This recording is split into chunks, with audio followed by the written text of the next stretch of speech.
আজ আমাদের মামের মোমো বানানোর এক অদ্ভুত অভিজ্ঞতা আপনাদের সঙ্গে শেয়ার করছি। মোমো বানাতে গিয়ে কী এক কাণ্ড! মোমো বানানোর জন্য প্রথমেই তো ময়দাটাকে মেখে নিয়েছিলাম, সেটাকে ঢাকা দিয়ে রাখলাম। তারপর সবজিগুলো গ্রেট করলাম, বাঁধাকপি, গাজর, পেঁয়াজ গ্রেট করার পর তাতে ধনেপাতা কুচি ও লঙ্কা কুচি দিলাম। তারপর তাতে সোয়া সস ও লবণ ভালো করে মিক্স করে রেখে দিলাম। তারপর এলো মোমো গড়ার কাজ। সেই মোমো তো আর গড়তে পারি না, গড়তে গিয়ে কী কাণ্ড!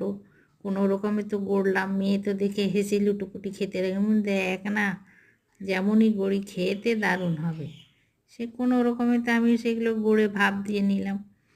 ভাপ দেওয়ার পর মোমোগুলো খেতে দারুণ টেস্টি হয়েছিল, কিন্তু গড়া একটুও ভালো হয়নি। দেখ প্রথমবার হলো, পরের বার আমি খুব সুন্দর করে তোদের খাওয়াবো। যাই হোক, মোমো